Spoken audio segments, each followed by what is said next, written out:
Hello there, you're watching the press preview, a first look at what's on the front pages as they arrive. In the next half hour, we'll see what's making the headlines with the Daily Mirror's political editor, John Stevens, and the barrister and former government minister, Anna Soubry. Welcome both. So let's see what is on some of those front pages. Well, The Guardian reports on hope the ceasefire in Gaza will hold as the third exchange of prisoners and hostages takes place. That's also the lead for the FT, which says Hamas must find dozens of hostages if the truce is to be extended. The Metro leads with the passing of the former England manager Terry Venables, with the headline, Farewell Tell. That's also on the front page of The Star, which says the Three Lions legend dies at the age of 80. His death is also the main story for The Sun, which says he was one tell of a fella. The I newspaper says millions are facing higher taxes after being dragged into a higher rate. The Mail leads with the march against anti-Semitism, saying no war cries, no angry chants, just solidarity with the UK's fearful Jews.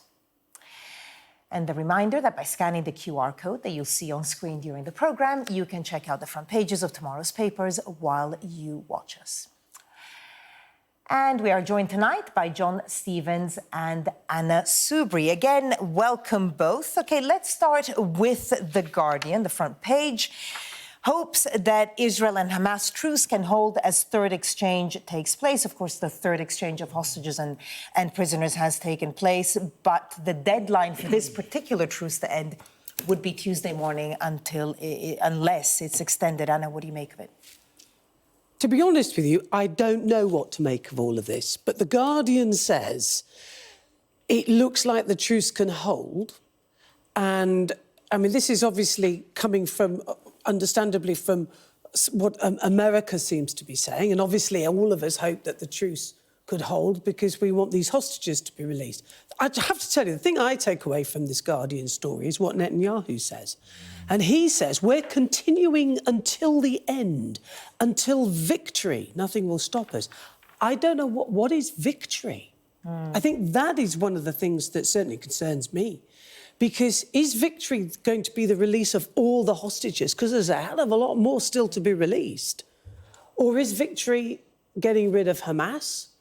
Is it taking over Gaza? Is it bombing the place to smithereens? Because, of course, among the hostages are many soldiers, which, you know, if we look at past negotiations for Gilad Shalit, who was a soldier released years ago, I think they had to release 1,027 Palestinian prisoners. So I think that's going to be drawn out. What have you made of the article? I mean, there are some amazing stories we've had in the last few days that...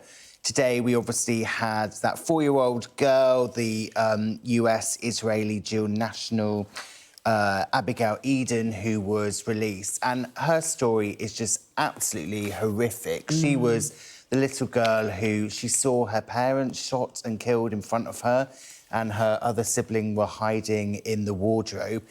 And you just think, it's been 50 days now since those awful attacks at the start of October. And this little girl was 3 when she was captured. Just imagine being a little 3-year-old girl separated from your siblings and your parents, and then you come out and you find out that you're never going to see your parents again. And we can talk about the geopolitics, we can talk about the kind of joy of people being able to see their relations again, but that is just going to be something that totally scars her for the rest of her life. And you think, as Anna said, there were 240 people who we think were taken hostage, and we've had, how many have we had out about now? Is it 39? No, I think it's about 57. If you take in the foreign nationals, as well, it's about 50. I did the maths, and it's about 57. So there's an awful lot more. There's an awful lot still in there who have been through absolutely torture. Absolutely. And, you know, when it comes to the little children, we have no idea how they were taken care of because, you know, taking care of a 3-year-old is not easy. So we don't know sort of what happened to these children. But speaking about the release of further hostages, the FT deals with it in its front page. So let's look at the front page of the FT. Hamas must find dozens of hostages if truce is to be extended, says Qatar. Qatar, of course, with Egypt and the US, one of the countries trying to sort of arrange the negotiations. what is the problem highlighted by the FT here? Yeah, so as you say, Qatar has been very important in negotiating this truce and negotiating to get some of these hostages released. As we say, about 49 of the 240 have so far been released. They've been releasing women and children. But the concern that is raised by the Prime Minister of Qatar in this FT piece is they think there's about 90 women and children who are taken in total. So there's about another 40 to be still come out. And the concern is that those 40 aren't being held by Hamas. They're actually being held by other groups. We know that when the fence was breached on October the 7th, that it wasn't just Hamas who were going across, it was other militant groups. And so, as much as Hamas is a terrorist organisation, they have been able to be brought to the table. There have been intermediaries that we have seen people who are being held by them released. But the concern from this article is that those other 40 are not being held by Hamas. They don't know exactly where they are. And so in order for this truce to continue, the scenario that's been put forward is that for every 10 Israelis that are released, the truce will be extended by a day. But the concern being raised by Qatar here is there might be the desire to extend this truce, but they just might not be able to find 10 more people a day to be able to let out. Yeah, and you see, I mean, I'm cynical. I mean, is Hamas saying this? Because the truth is that a large number of those hostages are actually dead. And dead Which in at fairness their they have hands. said, but they've also said that some of them have died because of Israeli bombardments. That's something that they've claimed. You know, there's no way of verifying this, obviously. Well, I'm deeply cynical about anything Hamas says, but so are they? Is this a convenient excuse because the truth is that they've murdered these other people as well, or is it? Is it actually true? And this shows that they don't have the control over Gaza. That it's not that people would want them to have, but it shows that actually there are other groups of people who we have even less knowledge of and certainly won't come to any negotiation, won't go to Qatar and talk sensibly to Qatar about how do we release these people. So just this whole thing is, every way you look at it, I just think it's nightmarish. I mean, it's joyful that people are finally going home, but the overall picture, I think, is a nightmare. And I think, as we have talked before, none of us know what the end game is. Most of all, Netanyahu and his dreadful government. They don't know what the end game is either. Let's focus back here in the UK, front page of the Daily Mail. It's about the anti-Semitism march in London today. No war cries, no angry chants, just solidarity with the UK's fearful Jews. Here it says 100,000 march against anti-Semitism. Other figures were around 60, 70,000, but certainly an enormous number of people and some very high-profile faces as well. Yeah, and one of the things that we have seen in this country has been the concerning rise of both anti-Semitism and Islamophobia, and that there have been people who have just wanted to bring poison into our country and into our debate. We saw that idiot Tommy Robinson today being arrested on the march, again, trying to inflame tensions. They just want to take advantage of this. And clearly those people today were there standing firmly and saying that we don't want to see anti-Semitism in our country. And I think you look at the figures, in October this year, there were 554 reports of anti-Semitic offences, and that compares to just 44 in the same period last year. So there's been a massive rise in this, and I think it is good that people are willing to stand up and say, we don't want that in this country. Quite right.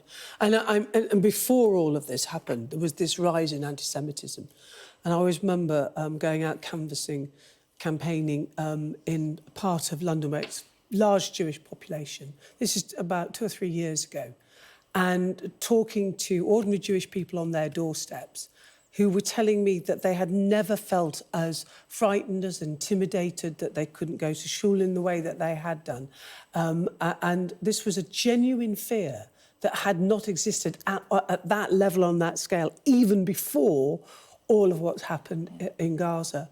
And it's real. And Britain's Jews feel very much under threat in a way they haven't for many, many decades. There's a lot of stories of many Jewish people not wearing anything that would identify them as Jewish, whether it's a little pendant with the Star of David or a skull cap, or lots of stories. But this is not new, but it is now even worse. They're talking about a tenfold increase of anti-Semitic crimes, so incredibly worrying, but a massive turnout in the march, which was overwhelmingly, obviously, peaceful after Tommy Robinson was sent away. Now let's go to the Metro, page 7. A hug of pure joy. And this is, again, the story of a little girl. Anna, tell us about this. So this is a remarkable story for many reasons. Thomas Hand, who is Emily's father, you might remember, believed that Emily was dead.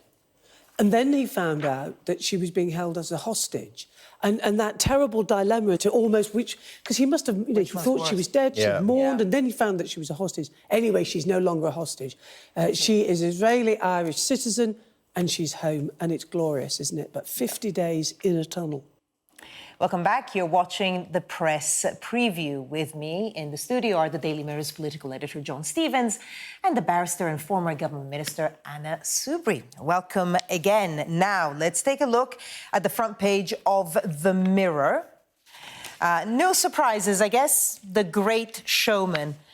And let's look at some of the other front pages, because then we'll discuss it. It's obviously all the same story. If we look at the front page of The Sun, coming up, One Tell of a Fella, and the Daily Star, farewell to El Tel. So not surprising there, Anna, that Terry Venables and his death at the age of 80 making the front pages of many of the newspapers. Yeah, you see, there will be quite a few people who'll say, oh, yeah, I sort of remember Terry Venables, and El Tel, because he went to Barcelona, you see, and then he took Gary Lineker to Barcelona. But he is of a certain type at a certain time in English football.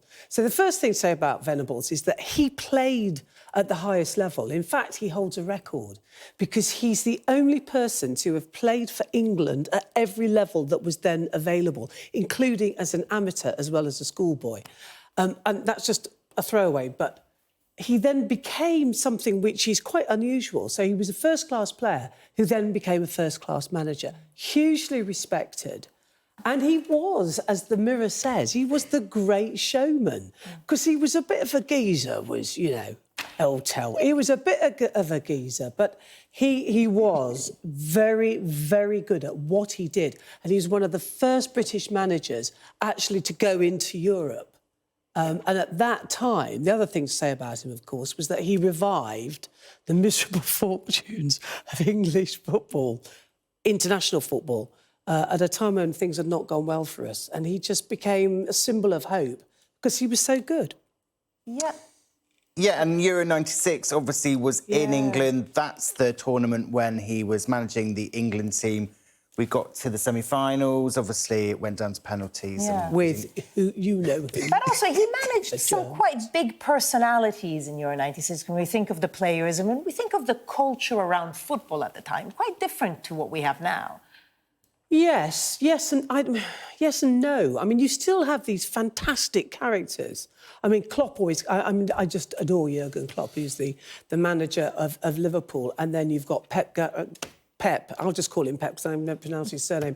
But you do have these fabulous characters. But the thing about Venables was that he was a Brit. He was English, and he was just of that generation because, as I say, he was a bit of a geezer. He was a bit of a man of the people and all of that as well. But then that's my terrible impersonation. The other point made in one of the other papers is that back when he was a player, people weren't earning the vast sums they were now. And so he became well known for his money-making schemes. One of them was talking about how he came up with this hat with artificial hair coming down called a thingamy-wig. Just because he was on a low salary, he was playing football and needed to come up with these get-rich-quick schemes on the side. Yeah, and remember, football, you're absolutely right. I mean, as I say, he played for England as an amateur. And they didn't earn anything like the money that they do nowadays. But they were expected to perform at the very highest of levels. And so a lot of those great names, like Jackie Charlton, did go into other things to try to supplement their income, frankly. A great man, and as I say, very much of his time. Very loved. Yeah, and a great loss, actually. And a lot of people from a lot of clubs that he was associated with will be genuinely sad at his passing. And rightly so. We have 1 minute to look at taxes. Ah. So, yes, front page of the Eye. We'll need more than a minute, but that's what we have. Millions face higher taxes until election. It says Jeremy Hunt cannot cut that stealth tax, basically the higher rate of taxes some people are being dragged into.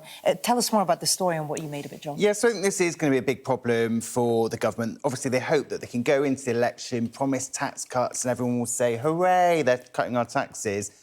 But people aren't stupid. They know that over the last few years their taxes went up, and they know who was in the Treasury. It was Rishi Sunak putting up those taxes. Yeah, and here it says the Chancellor just doesn't have any headroom in the economy, despite the drop in inflation. That's what the Eye is going for. Absolutely. And, I mean, all of this sort of stuff, as John knows better than anybody, is all going to hot up as we move into the last 12 months of this government and going towards that general election.